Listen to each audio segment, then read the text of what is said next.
Welcome to the CBS Eye on Money show. It is Tuesday, September 27th, and we are here answering your financial questions.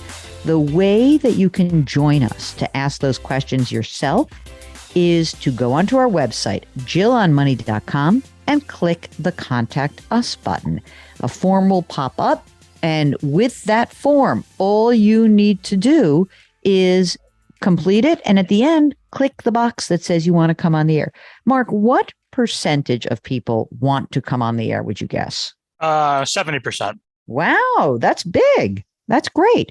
Well, today we have a little crossover. It's like when you have a crossover like TV program where characters from one show up in the other show. Today we have a crossover from our radio show, which airs on a whole bunch. I don't know how many stations these days, Mark. Do you know how many? I think it's 100 or something. 100, 120 stations across the country. We have a radio show listener who's coming on the pod, which is very exciting for us. Welcome to Mike, who is on the line from Buffalo and listens to us on the great WBEN. And also, you're a Bills fan, right, Mike? Yes, big Bills fan.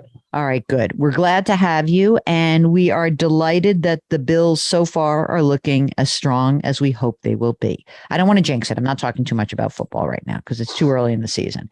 So what brings you to our airwaves, Mike? So first of all, I appreciate you having me on. I love the show. So I'm 33 years old. I'm never married. I don't have any kids. I just received a promotion at work, and I'm curious on how my new salary might impact how I should contribute to my 401k. So I was making around 85 a year, including bonuses, prior to the promotion. And I contributed about 12% before our 4% company match for about 16, but that's all Roth. And then my new salary will be between 110 and 120 after bonuses, which I figure will put me in a new tax bracket. So I'm just kind of curious on how you think I might need to kind of reallocate some of my 401k contributions to, max that out and then, try and pay as little taxes as possible, if that makes sense. Do you usually file the standard deduction or do you itemize? I've always done the standard deduction. Okay. The thing that's interesting about the question is you're right. You jump up over 22% as your top bracket into 24%. But let's just pretend, let's be ambitious and say that you will have $120,000 in income. All right. And you're going to claim the standard deduction, which is an annoying $12,950. I'm just going to call it $13,000. All right. So now, essentially, where we stand is that you will have $107,000 of income total. And that means the money that from 89 to 107,000, that extra money will be taxed at the higher bracket. But it's only that portion, right? That top part, because, taxes are so weird. People don't really get it, but it's a progressive system. So most of your money is really being taxed at the 12 to 22%. So then this last, I'm just call it $20,000. That's what's the jump in rate from 22 to 24%. My thinking is I still want you to use the Roth. Mark, do you agree with that?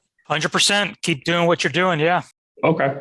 Do you think you'll be making more money in the future also? Is that, could you see your income start to rise more and more? You are young. You're only 33. I think for the next couple of years, it'll probably be relatively stable. Obviously probably cost of living increases and then bonuses might go up or down a little bit. But I would say for the next few years, it'll probably be relatively stable. Do you own a home, Mike? I just bought a home in October of 21 and I got 30-year fixed at 3%. Oh my God. How much is the house worth? I bought it for 187 and I would say if I had to sell it today, I could probably get 200 for it. How much is the outstanding mortgage amount? 173. I'm just wondering whether you're going to end up itemizing or not. You're not going to pay. I don't know. It'll be interesting to see whether or not itemizing makes sense for you because you'll go through the calculation since you just bought it.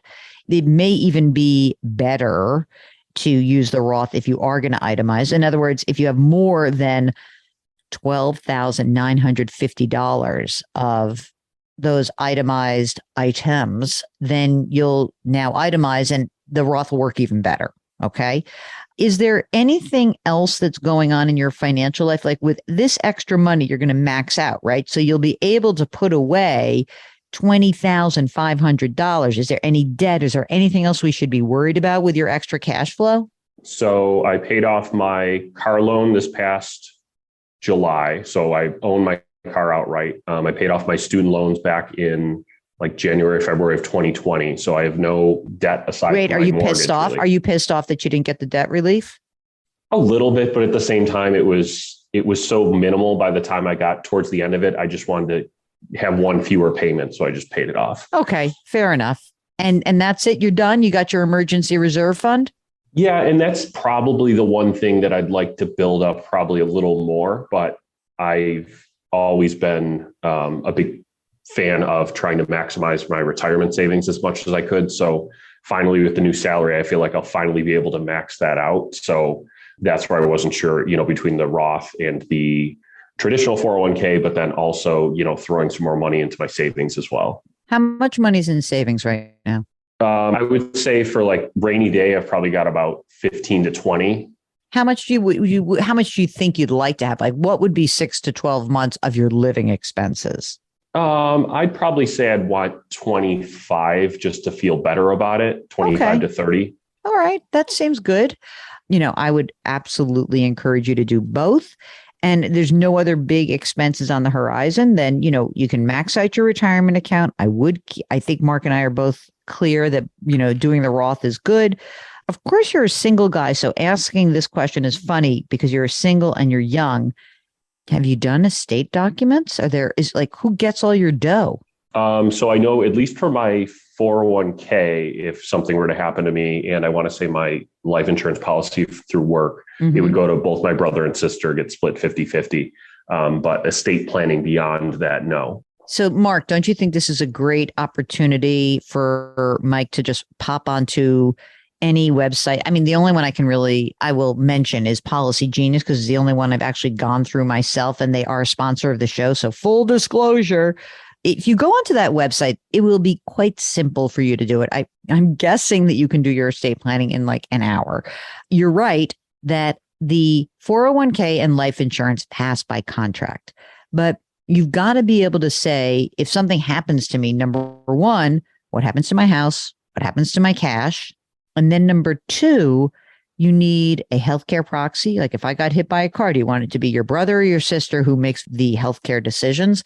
And is it your brother or your sister who will make any financial decisions? It doesn't have to be as serious as like, oh my God, I'm dying. It can be like, I had back surgery and someone needs to pay the mortgage or something nutty like that. But like you want somebody to be able to act on your behalf. And that's why you need those documents. I was just looking at his email. You may want to lecture him. He's throwing some extra money at the mortgage. No. What? Mike, any extra money is going. That. I'm sorry. Oh my God. You left that out. No, we do not pay off a 3% mortgage, especially when mortgage rates are at 6%. I don't know how to forcefully tell you this in any other way. What do you feel like is a good motivation? Are you the kind of person, like as an athlete, would you want the coach to yell at you or be kind to you? What's going to be the best way for me to approach you? You're my player. How am I going to motivate you? I feel like it depends on the situation. In this case, I feel like you've already made it very clear that I should stop that extra principal payment immediately. Yeah. So I might be on my computer right now doing that. Fantastic. Open a brokerage account with that extra cash. Well, first, let's put your emergency reserve fund up to that $25,000. And Mark is right. You're going to max out your retirement account. Where's the retirement account held? So through work, we have Fidelity. And I want to say the other one that I rolled over from my previous job is with TD Ameritrade. In between the two, I have about 210 in this economy right now. All right. I mean, look, you pick one and open up in a brokerage account and don't look back. Okay. Would you say too, especially right now, would I bonds be an option, or would you stick with like the CDs? This is what I would do. I would say you've got to have liquid money. So if you're going to have 25 grand and you really are you secure at work? Do you feel good about that? Mm-hmm. Yeah, you feel good. All right. Mark, can he put 10 grand into an I bond and then start building up the cash, the rest of it in, the rest of the 15K and keep an emergency reserve? I think he can. Yeah, I'm fine with that. Totally. Me too. So go get an I bond. Oh God, have fun on treasurydirect.gov. Bring your patients with you. So therein lies the life of Mike in Buffalo. I think you're in really good shape, and we are so grateful that you gave us a jingle jangle. And do you have any other questions? No, I really appreciate your time and your gentle coaching to get me to stop putting additional money into my mortgage. All right, good. Thank you. I could have handled that many ways, but I think as you said, we got the point across. Thank you for joining us, Mike. We really do appreciate it. If you, like Mike, want to come on this program, Eye on Money, if you want to join us for the Jill on Money podcast, if you want to join us on the Jill on Money radio show, all goes to the same place. Go to jillonmoney.com, click the contact us button. While you're on the website, sign up for the free weekly newsletter. It comes out every single Friday. Mark does such a great job with that. And he is Mark Tularia, the co-host and the executive producer. We are distributed by Paramount Global. We drop our episodes every Tuesday and Thursday. Put your hands metaphorically on someone's back. Curiosity, compassion, community. Thank you for listening, and we'll talk to you on Thursday.